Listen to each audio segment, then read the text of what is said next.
kind of like a tile unit. So this would be like a singular tile that you could press. As Gustavo was saying, you can't really press with undercuts in it. So then 2 tiles make up 1 tile unit. So you kind of just mirror it back to back to make like a singular tile unit by gluing them in the center, which then creates this whole like cavity space in between, which is would allow us to have a lot of airflow through there, which is what we were discussing mainly as sources of ventilation, just because of the intense heat. And continuing on to page like 74, you can kind of see on the upper left there, this pavilion space kind of having a main oculus in the middle and kind of a tree in the center, just kind of as a sheltered space that you can kind of come in, cool down, hang out, and showing the airflow through there. The plan on the bottom left shows again that there's you can get a slight curvature out of the walls by just adjusting this one singular piece, giving it a small angle, or once we start pressing with the coconut, it is, I believe, thin enough to just kind of bend them along whatever structure we need there. And then page 76 kind of relates it back to the Adinkra compound house. You guys are familiar with Fiancra, the Adinkra symbol?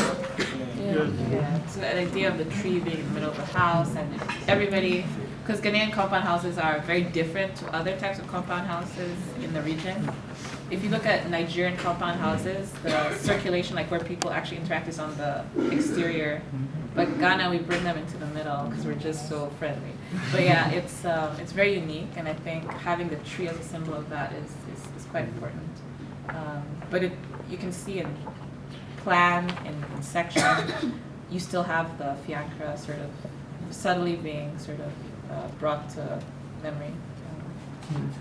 Yeah, and then even on page 80, this is kind of an earlier model on the upper left, but I think I might want to step back that way and have it maybe as an open space after seeing in Jamestown yesterday these palaces that Brianna was talking about, kind of like the hangout spaces, like they don't really close down, like they're very open and kind of protected by the community, like the community respects them as the places to hang out, and having them more open to the outside. And then if we kind of went with this idea, being able to, people can just pass through from any of the 4 corners of it.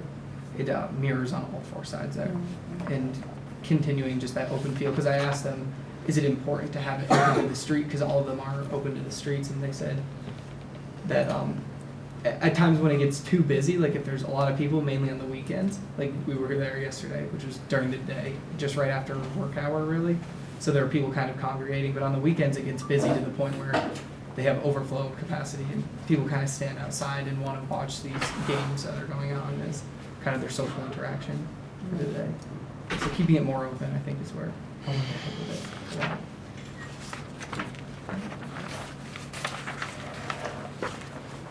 I'm seeing it being marketed to like restaurants and hotels. It's really like medium to small scale stores. In Ghana, sometimes they like things to look fancy. And this something like this, it can be low cost. It can be low cost for a restaurant or a hotel. Oh, you mean like so? It's like It's like a table. It's a table. Yeah. Yeah. For a restaurant, a table, maybe a hotel, a hangout area. There's this 5-star hotel, this 5-star that has something like this. Yes, it looks like this. But it looks like, okay, I have this, but it's lower cost. Right. Yeah. So there's some sort of restaurants, hotels, where you basically kind of have a hut at the table. Yeah. You have your own privacy over there. It's actually interesting. Yeah. Especially for after use. Yeah. I was also wondering with this technology, so if it could be made in different colors, so that instead of painting your house walls, you can use it inside as a finishing for your house, so that it doesn't get dirty easily. So people don't need to repaint the inside, the interior of their house often. Great question. So